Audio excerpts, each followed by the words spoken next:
Hey, you little monsters, and welcome to another Indie Spotlight Showcase here on the channel, and today we're going to be talking about a game called Dungeon Clawler. Now, this is one of those games where it was recommended to me on my Steam page, because it's like, hey, this is similar to games that you've played before, and maybe you'd like this one, because I do love, games like Slay the Spire and Dungeon Crawlers, and those roguelike aspects, so I wanted to highlight this game here that I've been playing pretty much since I got it. And it's very simple. It's a dungeon crawler, and if you saw the pun in the name, it's Dungeon Clawler. So you're literally using a claw machine to do your attacks instead of doing things like dice or using a deck of cards. And because we had that sort of mechanic, and I'm a very big player of claw machines, I have a bunch of toys and things that I've won from claw machines that I'll just give out to people or things at certain occasions. And if I see a young child who's not winning at the claw machines and I win something, I'll give them whatever I win, because I don't really care about the prizes. I just like winning the claw machines, and I know how to win claw machines semi-regularly, so this game sort of hit that niche for me of hey, I'm the claw machine guy. I also like roguelikes and dungeon crawlers, so this game became a perfect mishmash of themes for me. So the quick and dirty plot of this game is you are the little rabbits. There's many different little rabbits that you can be, but essentially it follows the main protagonist, the blue rabbit, and I forget his name off the top of my head now, but he goes into the dungeon and there's the shark boss, and he bets all his money and he can't pay off his debt, so the shark boss takes his lucky rabbit's foot. There you go. That's it. And then he wakes up later and he's got a little metal attachment to his arm, and then he sticks a claw on it, and then there you go. Now you're going through the dungeons, picking up weapons and shields and doing all these things and trying to claw your way down into the depths to fight the boss to get your rabbit's foot back. So yeah, that's the plot. That's the whole nitty-gritty of the plot. But of course, like roguelikes, there doesn't need to necessarily be an intense plot. It's mostly driven by gameplay. And here the gameplay is made up of a screen where I'd say 3/4 of it isn't really, it doesn't have too much going on, but that 1/4 up in the top left is where everything happens. That's your claw machine. And the claw machine is where you reach down, you can grab all your weapons, all your items, all your enhancements, all your healing potions. That's where everything happens. The top right, you can see it says your deck. Whenever your turn ends or begins on the next round, it will refill items from your deck into the claw machine so you can re-grab them. Some items can only be used once. Some items have they're stronger, so they have a longer wait time before they can be re-dropped into the machine. And there's plenty of different ways to play this game as well. There are strategies that involve using wood items, strategies that involve using metal items, strategies that involve water, strategies that involve poison. There are even new strategies that involve cold and frost and different mechanics now. This game's constantly being updated. When I was playing, there wasn't as many secret characters as there are now, and there's now I think 3 new secret characters that I didn't have prior, and now I have access to unlocking them by playing through. One of my big gripes that I had with the game when I was first playing it is the items are all completely random and there's no real way to make sure you're kind of going directly for a build, but they've now added the fortune teller, and the fortune teller allows you to get a token, and that token increases your odds of getting those specific genre things. So I believe if you're looking at the footage I'm watching here, I'm playing Toxic Carl, and Toxic Carl's a poison build. So I'm trying to get a lot of poison build items. So when I saw the fortune teller, I grabbed the poison token, and I didn't really feel like it had an effect. Maybe that was just my luck, or maybe I needed more than one. So it might be one of those things where you have to stack up the effects in order for it to be more prominent. But I still did feel like I was getting a decent amount of poison items for the run. And so yeah, so like I said, there's a ton of different themes you can go for, and every rabbit has a theme. So the main guy, I forget what his theme is. I think he's got something pretty generic that deals with basic attacks or basic blocking. But then there's one guy who's just oh yeah, you don't lose all your block at the end of turn, you only lose half your block. So you can make him a walking tank, just a stacking tank of just getting block every turn, every turn, every turn. There's also some that are a bit more chaotic, that are like, hey, yeah, you get random claws, because there's not just regular claws, you can get tentacle claws, and tentacle claws will grab anything that they touch. So they'll squiggle down and reach and do little things, and if anything they touch gets stuck to them, and then they drop it over the hole. There's also magnet claws, which will attract any metal pieces, so they don't pick up things like healing potions, because healing potions are made of glass. They won't pick up any of your shields, because your shields are made of wood. So there's a little bit of mechanics that you can do to mitigate that kind of stuff. So there's also special rooms that you can find that are like the alchemy room. You can transmute any item from any like quality. So you can transmute cloth into metal. You can transmute glass into cloth. So if you have a character that really focuses on wanting to pick up metal items with their magnetic claws, you can make all of your items metal. So every time you reach that claw in, you're just sucking up every item you need. It's a pretty easy strategy, but it's a very viable one because there's so many good metal items and so many opportunities for you to make quality items like healing items metallic that it will start compounding. You'll start doing really, really well. So I'll go over the theme of Toxicarl here, since I'm sort of watching it being played through right now to give me the ideas and refresh what's happening while I'm talking about it. You guys will see completely different footage. I'm going to cut it up for you. But Toxicarl plays, his strategy is you want to kill bad guys with poison, not with straight out attacks, because your main huge special flask you get once per fight will get 3 permanent extra poison stacks if you manage to kill somebody with poison. So it's not just that round, it's if you kill any enemy with poison, that flask, Toxicarl's flask, now gets 3 additional base damage every time. So by the end of the game, I think I was stacking up 60 plus poison with just the use of that. So when the final boss has like 1,000 health, me being able to drop a 60 poison on like turn 1 was incredibly helpful, because I also had other items that doubled or tripled the amount of poison the boss had. So when, 60 turns into, 120, turns into 180, turns into 360, because I'm doubling and tripling it, the boss melted really quickly. So I tried to focus on things like big defensive items for myself, and things that doubled or tripled poison or applied a poison to everyone.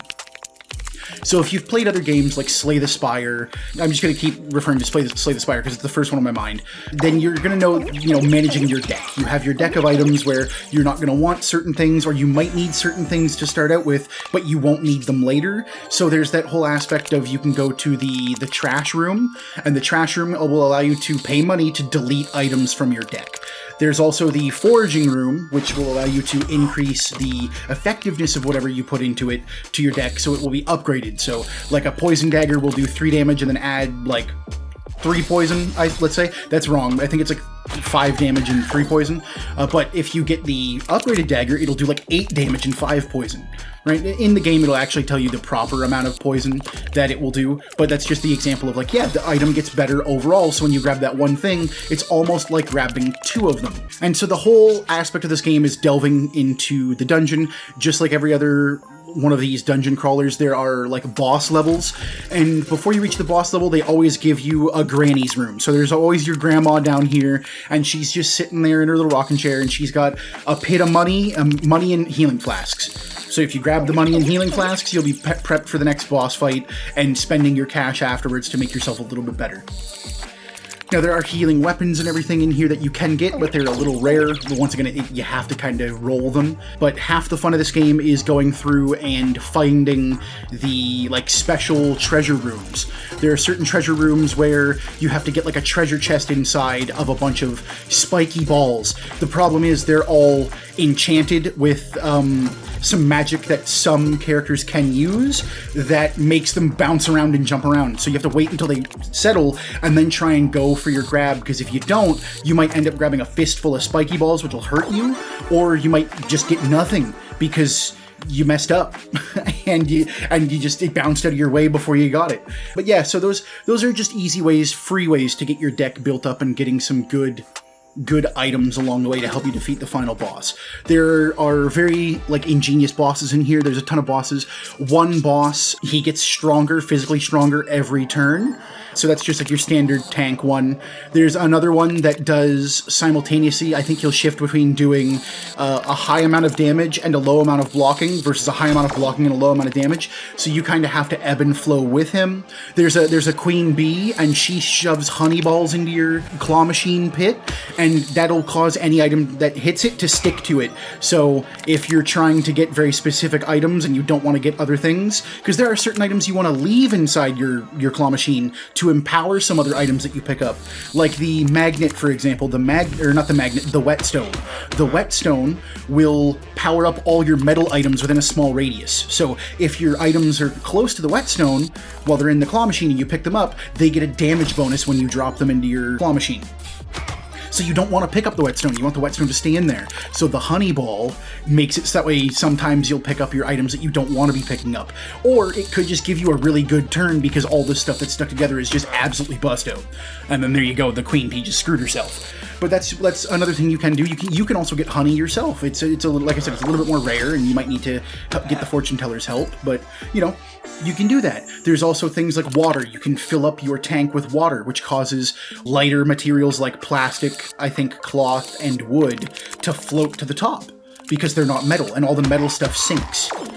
Glass might also sink as well too. I'm not entirely sure on that, but the way the game reacts is certain things react differently with certain mechanics. So you want to utilize those. There's also ways, huge ways, to make it so you have items that turn the water in the tank into poison water. So now all the little fluff that you're collecting, if you're watching the footage, you might see I'm picking up these little tiny fluff balls. Those will now become poison fluff, and when I collect them, the opponent gets 1 poison stack. That's a great combo for Toxicarl that I'm running in this example for this game. There's also another one that turns the water into hot chocolate. That hot chocolate turns all the fluff into marshmallows, which heal you for 3 health every time you pick one up. So if you're lacking healing items, if you have something that guarantees that your claw machine always has a little bit of water in it, you now have a way to make sure you have supportive healing without, any kind of additional healing weapon, because there are weapons that when they say, oh, when this hits an opponent, you heal 5 or 10 health, or between 5 and 10 health, or the potions, which will heal 10, but, you have to get lucky and kind of keep getting them, and they're glass, so they don't react with metal or anything like that. So there's a lot of different ways that you can go about making your deck really, really powerful in this game. The other thing I like about it too is I just like the little squishy, squashy, bouncy art style. If you've been watching the characters as they go, they kind of have that like little squish and squash cartoon bounce to them. I really love it. All the characters are adorable. They're all bunnies that are usually pretty beat up. Some of the bunnies are more beat up than others, missing chunks of their ear. They're all missing a limb. And, that's the whole point of the game, is to go get that limb back. And they also, one thing I didn't mention, they also now have they had a beginning cutscene first, like an opening cutscene, but I think they now actually have an ending cutscene now. So when you beat the game, you get to see a little ending cutscene. So this game is regularly updating frequently, and it's all for the better. There have been some really good quality of life changes since I first started playing, and one of them is the fortune teller that gives you the coins that allow you to sort of set your path for what you want to do. But there's also new gambling ones in there. So if you have coins, you can spin the slot machine if you're going for a coin run, because there are runs where it's just stacking money, and having more money makes you way more powerful. And so you can dump a lot of your excess cash into those things and get a lot of crazy goodies for that. So they're always adding more to the game, which is really nice. And the theme is wonderful. I love the dungeon theme. It's very, right there. It's a dungeon. It looks like a dungeon. You're going to be in a dungeon. But I love the cute enemies. There's a ton of different enemies too. There's like a rat with a squirt gun. You've got your classic thing that's like a bomb. It's a little bomb guy that's going to explode on you. There's mushroom enemies. There's giant plants. There's a Cthulhu looking boss. He's like a squid guy. He fills your tank with ink. There's like weirdly, almost biblically accurate angels as well. There's like little flying eyes with like four or 6 wings. So it's a wonderful theme. It's a wonderfully themed game, and the presentation is great. It's a little cartoony, but I think that adds to the charm, because it's honestly a silly game. You're using a claw machine in a dungeon. Why the hell does every room in this dungeon have a claw machine? Who set this up? Why am I getting access to this? Who's giving me access to this claw machine? But it doesn't matter, right? The whole fun is building your deck, going down through, achieving those strong builds, and becoming unstoppable. And of course, the game just doesn't stop there. You can unlock characters by meeting certain criteria, so you can unlock new playstyles as you go, but there's also difficulty increases. Once you've beaten the game once, you unlock difficulty 1. Then if you beat it on difficulty 1, you unlock difficulty 2, and so on, until the enemies are becoming so strong, you're getting like less money, you might not heal as much. Like, there's so many different modifiers that make this game even more challenging for you. But if you just want to have a good time and run through, the normal difficulty is, I think I beat this game on my first try, because I just had a good run. And I don't think I've ever had necessarily terrible runs while playing this game. I've made some mistakes with building, but that's usually on me. But yeah, this game I think is overall like a fair system for having a good system for doing dungeon running, especially with the deck building mechanic. So yeah, I think that's pretty much all I wanted to say today about Dungeon Clawler. It's one of those things where I love dungeon crawlers, I love claw machines. This was a game that was basically made in heaven for me. It's available on Steam now. It might be on other platforms, but I know it's 100% on Steam. I might throw something up if it's available on other platforms here in the edit. But yeah, it's got that cute style, it's got really good gameplay. The claws also feel responsive. You could even like swing them back and forth to get them to angle a little bit differently to grab at stuff different. And it's not like a real claw machine where like if you get something it might fall out like a lot frequently. This thing's got really good grip strength, so even if you're kind of just carrying onto a sword by just its little pommel instead of its hilt, like you might still carry it to the end. So the mechanics are there, they're solid, they don't feel punishing, you know, it feels rewarding to learn how to play the game. And overall, it's just got that feel-goodness, you know? It's got that cute aesthetic. It's just, you know, it's always fun being the underdog as well. It's always fun being that little guy going up against the big shark and then kicking his butt after he's taken your arm, you know? But this was just one of those games that I've been playing on and off for like the last year or so. I've had a wonderful time with it over and over, and I just wanted to showcase it to everybody here because I think it deserves more support. So if you guys want to, go ahead, wishlist it on Steam or wherever it might be available, and you know, or just pick it up raw. Like if you want to buy it on a Steam sale or something, Steam sale just happened, so you might have to wait. But I'd say definitely throw it on your wishlist, or if you just want to pick it up and buy it for yourself, go straight ahead, because the developers of this game have done a wonderful job, a wonderful job. I'm looking forward to playing through more and unlocking the new characters that they've put out, because yeah, it is great. I believe, just full disclosure, I did buy the like full like deluxe edition, so that's why I have like the special startup screen and I have like a special costume for the main rabbit there. So yeah, I have put, I did buy the special edition of this game because I was super hard into it. Like I said, the two genres blend well for me and my tastes and what I enjoy in life, so. But yeah, I would just like to thank everybody for spending the 20 or so minutes with me today looking over Dungeon Clawler. Hopefully you guys are going to like it and give it a shot. You know, like I said, put it on your wish list or pick it up raw if you want to. It's a wonderful game and it deserves more support.